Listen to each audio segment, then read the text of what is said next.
அந்த காட்சிகள்ன்றது உண்மையிலேயே எங்களை கவர்ந்து விட்டது. கனடாவோட ஒப்பிடும்போது இங்கே இது நல்லதுண்டா எதை சொல்லுவீங்க? தரைப்பகுதி பச்சை பசையில் இருக்குது. எத்தனை மாடு வச்சிருக்கீங்க? அங்கே போனதால உங்களோட வாழ்க்கை தரம் மாறி இருக்குது. கிளைகளில் இருந்த இலைகள் எல்லாம் இல்லாம அது நல்லா இருக்கு அந்த காட்சி பார்க்கறதுக்கு. தேங்க்யூ சொல்லி கொண்டு போனா சரிதானே. நெல் எப்படி இருக்கு? கம்பளம் சோறுன்னா ஊரோடு சாப்பிட்றா நல்லா இருக்கு. வணக்கம் நண்பர்களே, நான் உங்கள் நண்பன் தர்சனாமூர்த்தி பவனீசன். இப்போ நான் எங்கே நிற்கிறேன்டா, ஈழத்தில் வவுனியா மாவட்டத்தில் நெடுங்கணி என்ற இடத்துல. இதில் இருந்து ஒரு 100-200 மீட்டர் தூரம் போனால் நெடுங்கணி சந்தி வருது. இப்போ நீங்கள் பார்க்குற இந்த பிரதான வீதி நெடுங்கணி ஒட்டு சுட்டான் பிரதான வீதி. இதில் இருந்து நாங்கள் இப்படியே போனால் ஒட்டு சுட்டான் சந்திக்கு போய் இடப்பக்கம் திரும்பினா மாங்குளம் சந்திக்கு போகலாம். இந்த இடத்துல இருந்து நாங்கள் இப்போ மாங்குளம் சந்தி போகும் வரைக்கான அந்த காட்சிகளை உங்களோட பகிர்ந்து கொள்ள போகிறோம். அன்னளவா இதில் இருந்து 34 கிலோமீட்டர் தூரம் பயணம் செய்யணும். இந்த நெடுங்கணி என்ற இடத்துக்கு நான் திடீரென்று வாரத்துக்கு காரணம், இன்றைய நாளில் ஒரு போராட்டம் முன்னெடுக்கப்பட்டிருக்கிறது கிவிலோயா திட்டத்துக்கு எதிராக. அந்த போராட்டத்தில் கலந்து கொண்டு வீட்டை போகும்போது இதை பதிவு செய்யணும் என்று யோசிச்சேன். காரணம் என்னென்னா, பல மாதங்களுக்கு பிறகு இந்த வீதியால் வரும்போது நல்ல வேகமாக வந்துட்டோம். ஆனால் வார நேரம் அந்த காட்சிகள்ன்றது உண்மையிலேயே எங்களை கவர்ந்து விட்டது. எனவே அப்படியான காட்சிகளை உங்களோடு பகிர்ந்து கொள்வதற்காக இந்த காணொளி பதிவு செய்யப்படுகிறது. முழுமையாக பார்த்து உங்கள் கருத்துக்களை பகிர்ந்து கொள்ளுங்கள். இதுவரை பவனீசன் என்ற இந்த யூடியூப் சேனலை சப்ஸ்கிரைப் செய்யாதவர்கள் சப்ஸ்கிரைப் செய்து பக்கத்தில் இருக்கிற மணிபத்தன் பெல் ஐக்கானை அழுத்தி இணைந்திருங்கள். அப்போ தான் நான் போடுற ஒவ்வொரு காணொளியும் உங்களை வந்து சேரும். இந்த போராட்ட காணொளியை பவனீசன் குரல் என்ற யூடியூப் தளத்தினூடாக நீங்கள் பார்க்கலாம். இப்போ நாங்கள் பயணத்தை தொடங்குவோம். எங்களுடைய பயணத்தை தொடங்குகிறோம். இந்த பயணம் வவுனியா மாவட்டத்தில் இருந்து தொடங்குது. இன்னும் கொஞ்சம் தூரத்தில் நாங்கள் முல்லைத்தீவு மாவட்டத்துக்குள்ளே நுழைவோம். இதில் வெலப்பக்கம் பாருங்கோ, இந்த பகுதியில் வயல்வெளி.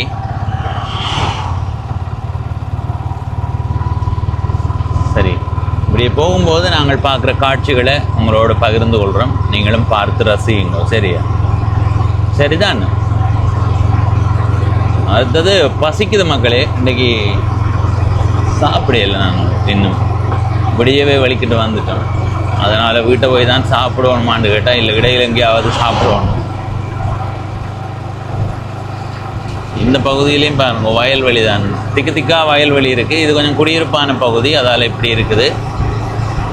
இன்னும் கொஞ்சம் தூரம் போனால் அதனுடைய நிலைமை மாறும். இந்த காட்சி நல்ல வடிவாக மாறுமே. வீதியில் இடப்பக்கம் பாருங்கோ,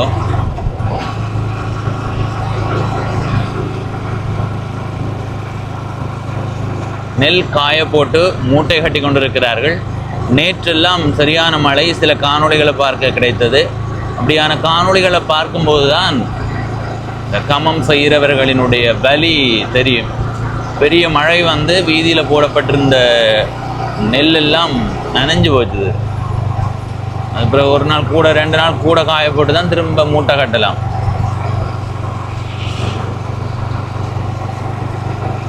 ஏற்ற இறக்கமாக தான் போய்கொண்டு இருக்குது. சரி, இப்படி போகும்போது நான் உங்களுக்கு ஒட்டு சுட்டான் தான் தோன்று ஈச்சரம் அந்த கோயிலையும் காட்டுறேன். சரியா? இந்த இடமெல்லாம் வயல் அறுவடை செய்தாச்சுப்பா. கூடுதலாக அறுவடை முடிஞ்சுது. சில இடங்களில் இப்போவும் அறுவடை செய்து கொண்டிருக்கிறார்கள். இப்போ பாருங்க, சொல்லி முடிய அறுவடை செய்கிற இயந்திரம் போய்கொண்டிருக்குது.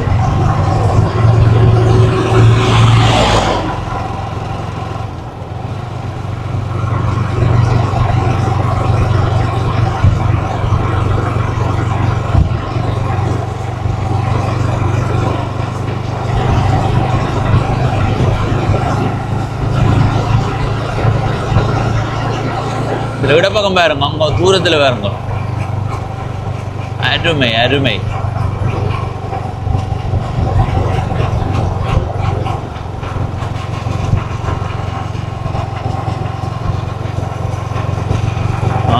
இடப்பக்கம் பார்த்து கொண்டு வாங்கோ. இது நீண்ட காலமாக நாங்கள் வன்னிக்கு வந்து போகிறதால எங்களுக்கு பழகி போச்சுது. இந்த பெரிய மரக்கட்டையில் முள்வேலி போடப்பட்டிருக்குல்ல, அதை நான் முதலாக பார்த்த நேரம் எனக்கு அது நல்லா இருந்தது. எனக்கு ஞாபகம் இருக்குது, வெற்றாப்பளை கண்ணகி அம்மன் கோயிலுக்கு தான் முதலாக வெளி மாவட்டத்துக்கு வாரன். அப்படி நான் சுற்றி போனது சரி, நாங்களா படியெல்லாம் சேர்ந்து வந்தோம். அதுக்கு முதல் பள்ளிக்கூடம் படிக்கும் போதெல்லாம் ஒவ்வொரு ஊர்களுக்கு சுற்றுலா போயிருக்கோம். அதில் நிற்கிற அந்த வயலுக்குள்ளே நிற்கிற மரத்தை பார்த்தீங்களா? இலையுதிர் காலம். இந்த இலையுதிர் காலத்தில் மரம் எப்படி இருக்கும்னு தெரியும் தான். நாங்கள் பாருங்க மேலே கிளைகளில் இருந்த இலைகள் எல்லாம் இல்லாமல் அது நல்லா இருக்குது அந்த காட்சி பார்க்குறதுக்கு. என்ன சொல்லிக்கணும் வந்தேன்னா, இங்கே வேலை பக்கம் பாருங்க, சொல்ல சொல்ல வருது இல்லை. நான் ஒரு கதையை சொல்கிறதுல நிறைய காட்சிகள் வந்து உங்களுக்கு அதை காட்டணுன்ற எண்ணம் பெறுது. அந்த இதில் இடப்பக்கம் பாருங்க, இந்த முள்வேலியை பாருங்க. இதில் கட்டையில் போடப்பட்டிருக்குல்ல, பெரிய பெரிய கட்டைகளாக போடப்பட்டிருக்குது. அது முதலாக பார்க்கும்போது வித்தியாசமாக இருந்தது, நல்லா இருந்தது. என்னடா இது இப்படி இருக்குன்ற ஒரு எண்ணம் எனக்கு இருந்தது. நிறைய தடவைகளில் நாங்கள் வெளி மாவட்டங்களுக்கு போயிருக்கிறோம் சுற்றுலாவா பள்ளிக்கூடங்களில். சில வீட்டு எனக்கு தெரிஞ்சு ஒரு தடவை கொழும்புக்கு போனான்னு நினைக்கிறேன் இடைக்குள்ள. அதுக்கு பிறகு நண்பர்களோடு சேர்ந்து சரி நாங்கள் சுற்றி பார்ப்போம்னு போனதுன்றது ஒரு கட்டத்துக்கு பிறகு தான். அது முதலாக வெற்றாப்பிள்ளை கண்ணகி அம்மன் கோயிலுக்கான பயணமாக தான் அமைஞ்சது. அந்த பயணம் போய் இரவு முழுதும் கோயிலில் நின்றுட்டு அடுத்த நாள் விடிய வன்னியில் இருக்கிற முல்லைத்தீவு மாவட்டத்தில் இருக்கிற பல பகுதிகளை சுற்றி பார்த்து கொண்டு தான் வீட்டை போனாங்க. அப்படி போகையக்க தான் இந்த மாதிரி அந்த கட்டையில் முள்வேலி போடப்பட்டிருக்கிறத பார்த்தேன். அது வித்தியாசமாக இருந்தது. அதுக்கு முதல் நான் பார்க்கவே இல்லை அப்படி ஒன்று. அது கொஞ்சம் சரிதான். உங்களுக்கு ஒவ்வொரு இடத்தையும் ஒவ்வொரு மாதிரி. அதை விட வயலண்டு வரும்போது பெருசாக தான் போடுவார்கள். எங்கெண்ட ஒரு பக்கங்கள்லாம் சின்ன முள்வேலி அல்லது தூண் போட்டுருவார்கள். ஆனால் இப்படியான இடங்களில் பெரிய கட்டையை போட்டு தான் போடுவார்கள். அது வடிவாக இருக்குங்க. இதில் வேலை பக்கம் பாருங்க, இந்த வீடு அமைந்திருக்கிற சூழல் எப்படி இருக்குன்னு. நாங்கள் இதில் ஒரு கோயில் இருக்குது. ஆஹாஹா, அழகு அழகு. இது பச்சை பசைலண்டு இல்லை, பொன்னிறத்தில் இருக்குது. வேலை பக்கம் பாருங்க, அது வயல் தானே, என்ன பச்சை பசைலண்டு இருக்குங்க. இங்காலையெல்லாம் அறுவடை முடியுது. எனக்கு தெரிஞ்ச அந்த மழைக்குள்ளே பாதிக்கப்பட்டவர்கள் திரும்ப விதைச்சவர்கள் அப்படியோ தெரியல. சரி, இப்படியே நேர பார்த்து கொண்டு வாங்கோ. இந்த பகுதியில் வயல் அதிகமாக இருக்குல்ல. இப்படியே நாங்கள் ஒட்டுசுட்டான் சந்திக்கு போய் அந்த ஒட்டுசுட்டான் சந்தியால் இடப்பக்கம் திரும்பி மாங்குளம் சந்திக்கு போகிற பக்கம் போகும்போது அந்த காட்டு பகுதி நல்ல வடிவாக இருந்தது. அதைத்தான் பிரதானமாக காட்டணும் மட்டும் நான் யோசிச்சேன். நீங்கள் சேர்ந்து பார்க்கலாம். இதில் இடப்பக்கம் பாருங்கோ, தரைப்பகுதியை பாருங்கோ. இந்த ஊதா நிற பூ, ஒரு காட்டு பகுதி இது. இன்னும் 6.5 கிலோமீட்டர் பயணம் செய்யணும். 2 பக்கமுமே காடு.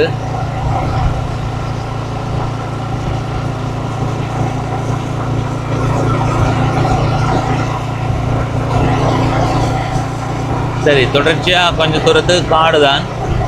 இப்படியே பார்த்து கொண்டு வாங்க.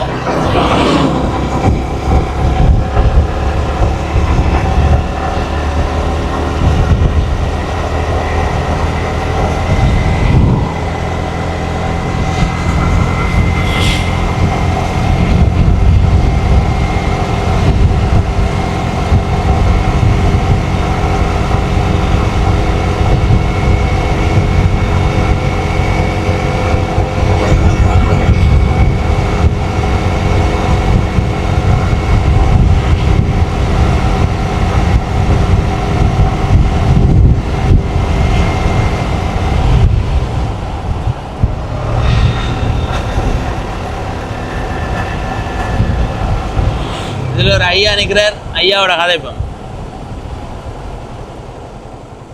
ஐயா, இந்த இடமா கதைக்கலாமா? 2 கதை. தெரியும். என்னன்னு தெரியும்? எங்க பார்த்த நீங்க? கனடாவில் இருந்தோண்டே அந்த தென்னம்பழ காணி இருக்குல்லோ, அதுல நான் கனடாவில் இருந்து பார்த்தேன்னா உங்களை பார்த்தேன்னா போட்டு கொடுத்துக்கிறீங்க. கனடாவில் நம்ம ஆள் விட்டு அங்கே நிற்காத வந்து நீங்கள் ப்ரோ. அங்கிட்டு வந்தேன், வந்து முடிக்க வருத்தம் கூட்டிகிட்டு திரும்பி வந்தேன். வந்து திரும்பி போனான். போய் முடிக்க இந்த பித்த பேரில் கல்யாணம் திரும்பி வந்துட்டேன். போய் வருது என்ன திரும்பி போக போகிறோம். இது வேறு கடை கிடைக்குது. இதுக்கு அந்த மாடலை விட்டுன்னு பார்த்து நிற்கிறேன். மாடு எங்குண்ட மாடை. அப்போ நீங்கள் கனடாவுக்கு போய் கார் பார்க்குறேன். மான் மூத்தவர் பார்த்தவர். சரி சரி. என்ன பேர் உங்களுக்கு? மகேந்திரன். இப்போ கனடா வாழ்க்கை எப்படி? போன ஸ்டாலில் ரோட்டுக்கு இங்கே தான் புல்லு பிடுங்கலாம். கனடா புல்லு பிடுங்க மாட்டேங்க. ரோட்டுக்குள்ள புல்லு கொடுக்கணும்னா கையை உடம்பெல்லாம் வெடிச்சு போடும் தெரியும். அங்கே புள்ளி இருக்கா? புல்லு இருக்கோ இங்கே வரைக்கும் இங்கே இப்போ குழந்தை அப்படின்னா கை மேக்கடாக்கின்ற கல். எத்தனை வயதில் நீங்கள் போனீங்க? 3 வருஷத்துக்கு முன்னே போய் வந்தேன். இந்த போன வருஷம் தான் வந்தேன். வந்து நீ பார அந்த சிறுவம்பட்டி முடிய போவேன். சரி. இப்போ கனடான்றது ஒரு சிறந்த நாடாக தான் எல்லாரும் சொல்லிடணும், அதில் மாற்று கருத்து இல்லை. ஆனால் எல்லாருக்கும் சொர்க்கமே இருந்தாலும் சொந்த ஊரை போல வருமானு ஒரு உணர்வு இருக்கு. சம்பளம் சோறுன்னா ஊரோட சாப்பிட்றான் நல்லா இருக்கு. மற்ற என்ன இல்லைங்க அப்போ அங்கே போயின்னா அங்கே அந்த காசு இங்கே போகிற 120 ரூபா காசுண்டா. எனக்கு ஒரு நாளை இப்போ நான் என்றால் அந்த தண்ணி சுடு தண்ணி பிரச்சனை 6 பேரும் அந்த தண்ணி டேங்கு தான் நம்புறது நான். அதில் விலையக்க அந்த 120 ரூபா இங்கே வந்தால் 27,000 ரூபா காசு வரும். 28 வரும். அந்த உழைப்புக்கு அதுவும் அங்கே உழைச்சி அங்கேயே செலவழிக்கிறேன்னா சிரமம் தானே. அங்கே போனதால உங்களோட வாழ்க்கை தரம் மாறி இருக்குது. எங்கள் நாட்டில் என்ன சிறப்பு கனடாவோட ஒப்பிடும்போது இங்கே இது நல்லதுண்டா எதை சொல்லுவீங்க? மாடு கண்டும் ஒரே தரை வச்சு கொண்டு ஒரு கணக்கு கொண்டு 50 மாடு வச்சு கொண்டு இருந்தால் உங்களோட வாழ்க்கை வண்டிவா போதிக்க அவ்வளவு காணும். நடுத்தரமாக வாழலாம். ஆனால் அங்கே போனால் பணத்தில் மிதக்கலாம்.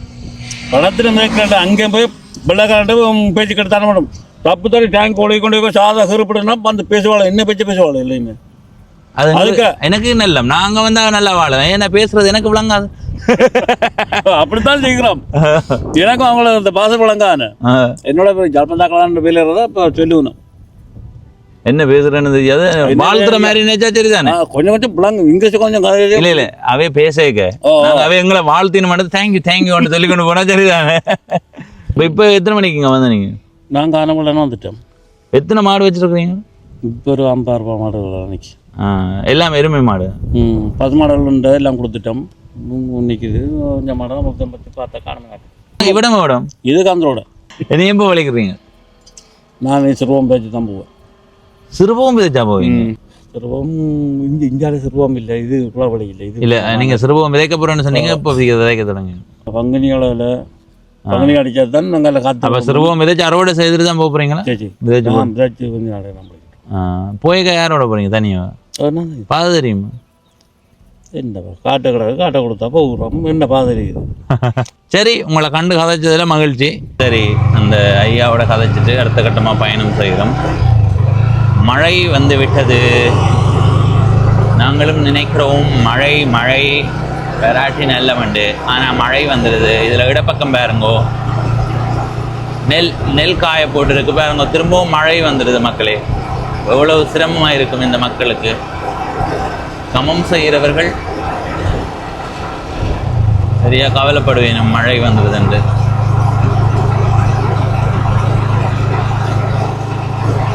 இதில் இடப்பக்கம் பாருங்க, மாடுகள் மேய்ந்து கொண்டு இருக்கின்றன. அறுவடை முடிஞ்சது. அதில் மாடுகள் மேய்ந்து கொண்டு இருக்கின்றன.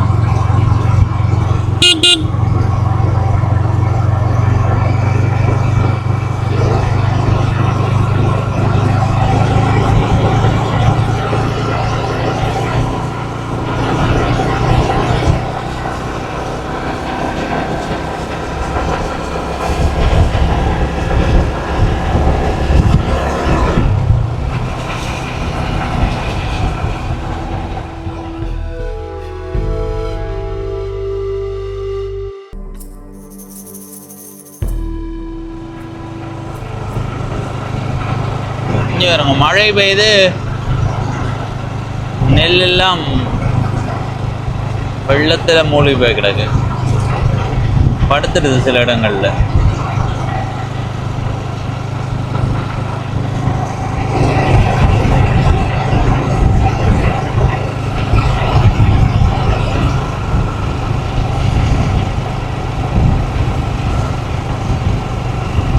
பாருங்க, இந்த வீதியில பல பக்கத்துக்கு தொடர்ச்சியாக நெல் காய போட்டிருக்குது.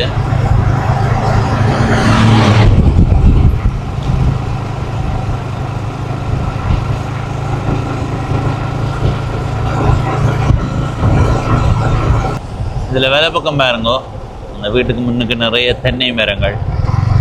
நல்லா இருக்கு.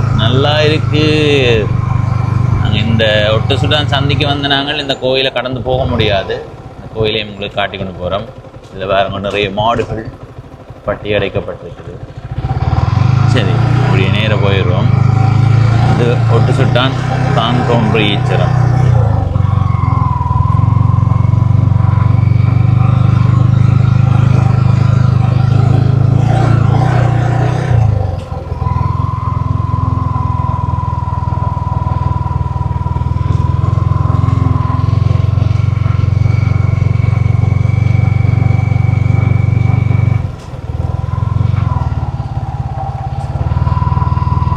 கோயிலை சுற்றி கொண்டு வருவோம். அவ்வளோ பெரிய கோபுரம் பார்த்தீங்களா.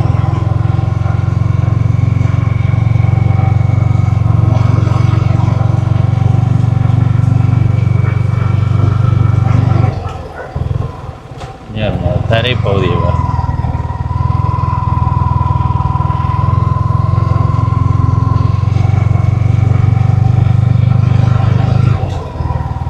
தரை பகுதி பச்சை பசேல் இருக்குது.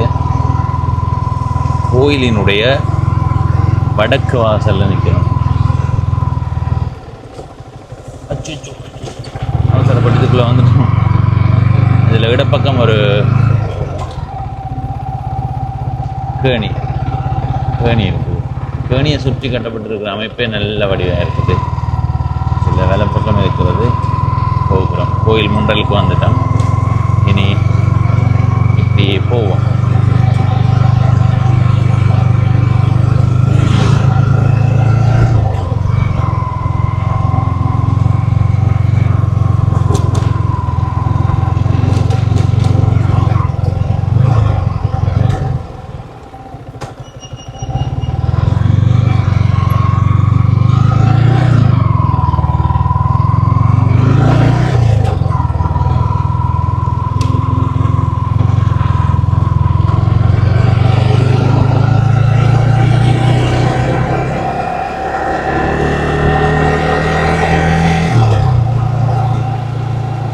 ஒட்டு சுட்டான் சந்திக்கு வந்துட்டோம்.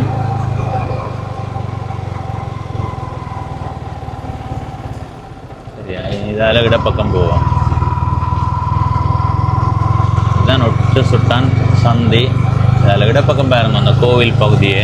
தூரத்தில் ரெண்டு பார்க்க இன்னும் நல்ல வடிவாக இருக்குது அந்த கோபுரம் முழுமையாக. ஆஹா, அருமை அருமை, சிறப்பு சிறப்பு.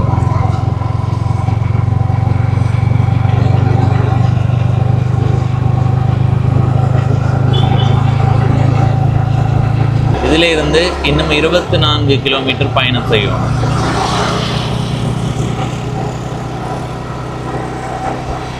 இது ஒட்டு சுட்டான் மாங்குளம் பிரதான வீதி. நாங்கள் இந்த பிரதான வீதியால் போகிறதுக்கு முதல் இந்த குளக்கட்டில் ஒரு கருவோம். நல்லா இருக்குமென்று நம்புகிறேன். சிறப்பாக இருக்கேன் இந்த குளக்கட்டு ஊடாக பயணம் செய்யும்போது. நேரவே பார்த்து கொண்டு வாங்க. வலை பக்கம் வயல்வெளி, இடப்பக்கம் குளம். காட்சி கண்ணை பறைக்குது.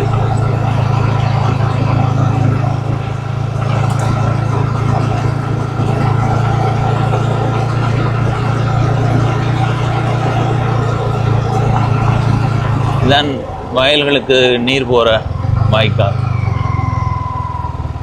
பாருங்க நேருக்கு நல்லா இருக்குல்லோ.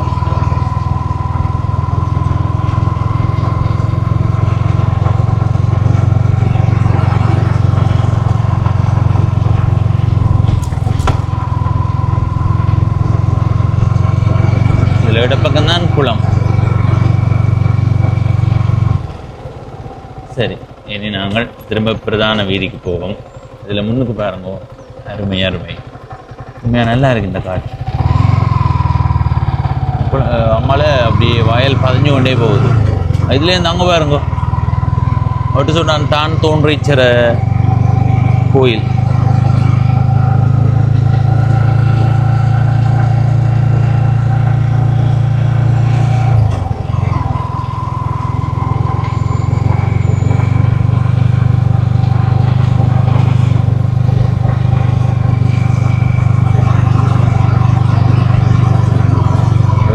வயல் வெலை பக்கம் குளக்கட்டை பார்த்து கொண்டு வாங்குவோம். நல்லா இருக்குது. இந்த பச்சை பசையில் என்று இருக்கிற தோற்றம் எங்களை கவருது.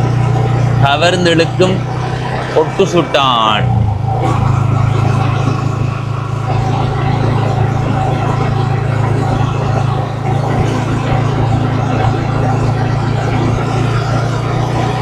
சரி, பிரதான வீதிக்கு வந்து விட்டோம். இதால் வேலை பக்கம் போவோம்.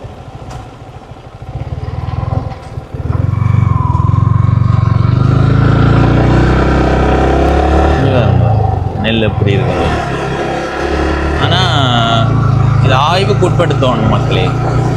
ஆய்வு கண்டு கூடுதலாக பார்த்தீங்கன்னு சொன்னால் இந்த மாதிரி வயல் விதைச்சவர்களுக்கு நெல் காய போடுறதுக்கான சரியான இடம் இல்லை.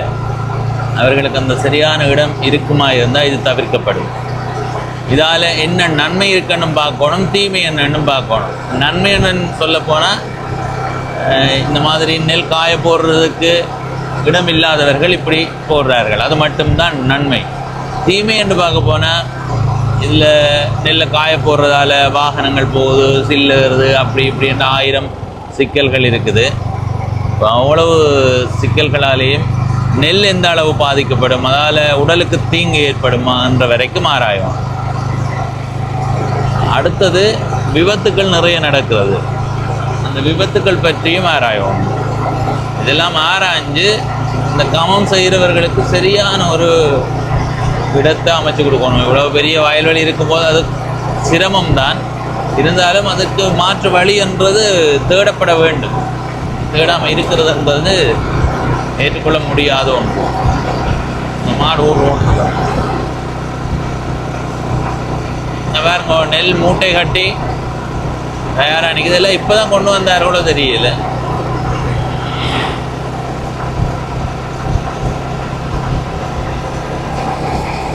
சரி, இப்படி பயணம் செய்வோம். பாருங்க, நிறைய மாடுகள் வீதியை கடந்து கொண்டிருக்கின்றன. மிக அவதானமாக இருக்கணும். ஒருக்கா நாங்கள் இந்த வீதியால் வரும்போது, எனக்கு தெரிஞ்ச ஓராண்டுகளுக்கு முன்ன, ஓராண்டில் 2 ஆண்டுக்கு மேலே வரும், வரும்போது இதுக்குள்ள இந்த பக்கம் யானையை கண்ட நாங்கள், குட்டி யானைகளோட சேர்ந்து ஒரு தாய் யானையை கண்ட நாங்கள். இரவு வேளையில் இந்த பகுதியால் வாரவர்கள் அவதானமாக இருக்கும். ஒட்டு சுட்டான் மாங்குளம் வீதியில் 2 பக்கமுமே காடு தான். 2 பக்கமுமே காடுன்றதை விட காடை ஊடறுத்து செல்லும் வீதி என்று தான் சொல்லுவோம். இந்த வீதியில் வலப்பக்கம் பாருங்கோ, தரைப்பகுதியையும் பாருங்கோ எப்படி இருக்குண்டு.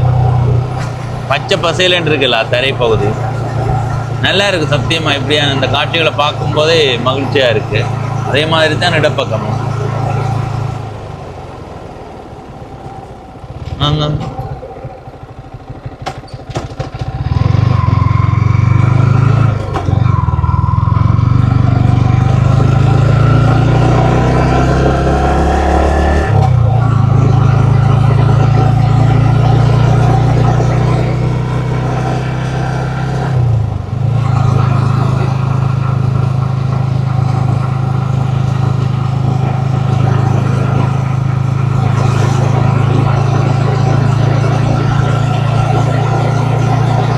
நேர வேறங்கோ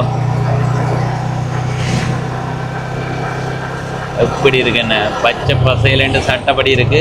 அது மட்டும் இல்லை, மேலே மட்டும் பச்சை பசையிலண்டு இல்லை, தரைப்பகுதியும் அப்படியே பச்சை பசையிலண்டு பார்க்க நல்ல வடிவாக இருக்கு.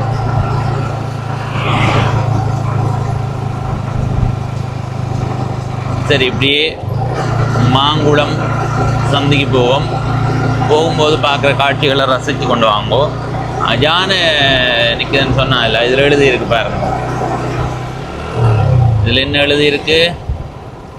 இங்குள்ள பிரதேசங்களில் வன விலங்குகள் பாதையை கடந்து செல்வதால் அவதானமாக வாகனங்களை செலுத்துங்கள். மிக அவதானமாக இருக்கணும் பாருங்க. சரி, இப்படியே பயணம் செய்வோம். பயணம் செய்யும்போது இந்த காட்சிகளை பார்த்து கொண்டு வாங்க.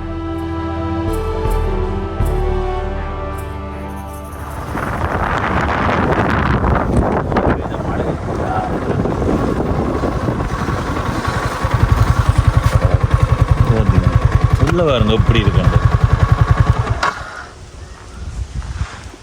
பெரிய மழை பெய்ததால அப்படி அரிச்சு கொண்டு போன அப்படியே தெரியுது.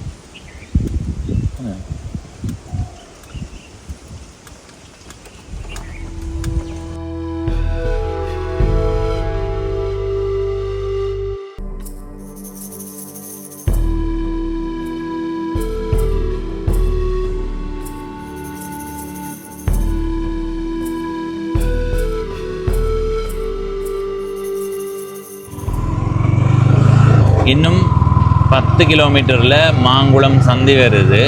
அதுக்கு முதல் இதில் இடப்பக்கம் போகிற வீதிக்கு போகலாம்னு பார்த்தேன். ஆனால் மின்வேலி போட்டுருக்கு மக்களே, அதில் போக முடியாது. எங்களுடைய பைக்கில் உந்துருளியில் போக முடியாது. என்ன செய்யலாம்?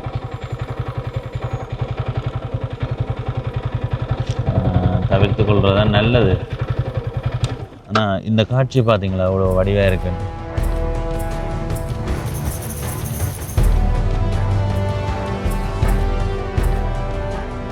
சரி மக்களே, இப்படி இந்த காட்சியை பாருங்க. மின் வேலி போடப்பட்டிருக்கிறதால எங்களால் உள்ளுக்கு போக முடியலை. இதை பிடிச்சி தூக்கி போட்டு உள்ளுக்கு போகலாம். ஆனால் தெரியும் தானே, விளையாட்டுகள் விபரீதமாகி சிரமமாக போடும். அதில் எழுதியிருக்கிறத பாருங்க, மின்சார வகை ரெட்டகொம்பலி பாருங்க. இப்படியான இடங்களில் தமிழ் பிழைகள் விடப்படுவதற்கு என்ன காரணம்? ஏன் அப்படி விடுறார்கள் எனக்கு தெரியல. வா ரெட்டகொம்பலின்னு தான் சொல்லணும். மின்சார வா ரெட்டகொம்பலியில் நிற்கிறோம். இது சிரிப்பும் வருது மக்களே, கோபமாக கிடக்குது பார்க்க. என்ன மின்சார வேலியில் அதில் பாருங்க கையால் தொட வேண்டாம்னு காட்டி இருக்குது. அதனால் எங்களால் உள்ளுக்கு போக முடியாது. உண்மையாக இந்த பகுதியால் உள்ளுக்கு போய் வந்தால் நல்லா தான் இருக்கும் காட்சி. தூரத்தில் ஒரு உந்துருளி பைக் நிற்குது. அந்த அண்ணா இந்த பகுதிக்கு வந்தாருண்டா அவர்களுக்கு நாளாந்த வந்து போகிறவர்களுக்கு அதுக்கான வழி தெரியும். ஆனால் எங்களால் இப்போ போக முடியாது. நாங்கள் இப்போ வீட்டை போக போகிறோம். நான் வீட்டுன்றதை மாங்குளம் சந்தைக்கு போவோம்.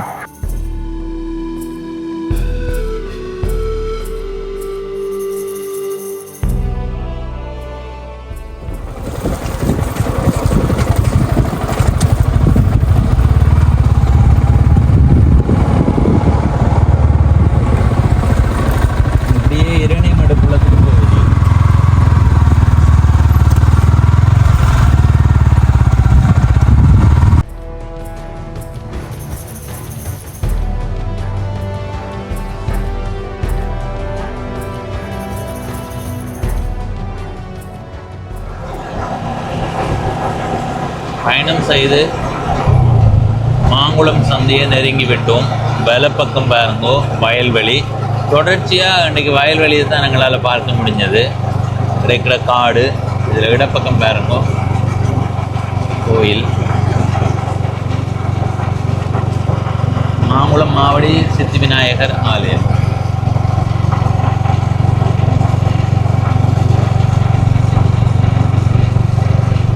இந்த வீதிக்கு ஒருக்கா வந்து நாங்கள் மக்களே கொஞ்சம் தூரம் போயிடுவோம். ஏனெண்டா இப்படி நேர போனால் இராணுவ முகாம் என்று நினைக்கிறேன். இந்த வீதியின் இரண்டு பக்கத்தையும் இப்படியே நேரவே பாருங்கோ. பச்சை பசையிலண்டு புட்டரை உண்மையிலே பார்க்க நல்ல வழியாக இருக்குது. ஒரு எல்லைக்கு அங்கால போக முடியாது. அந்த பகுதிக்கு ஒரு இன்ப அதிர்ச்சி கொடுக்கறதுக்காக வந்து நாங்கள்.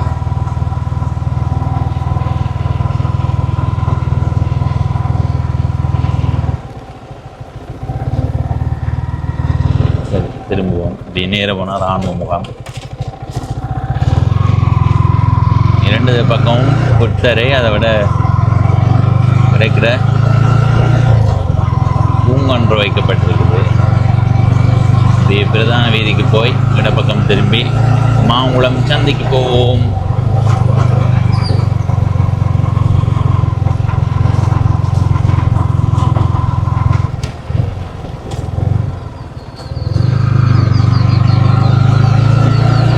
பக்கம் வயல்வெளி.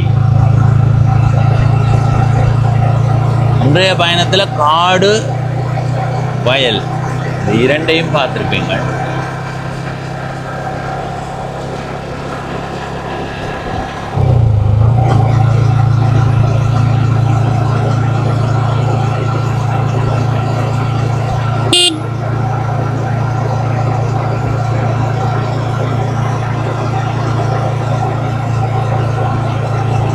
மாங்குளம் சந்தைக்கு வந்தாச்சு.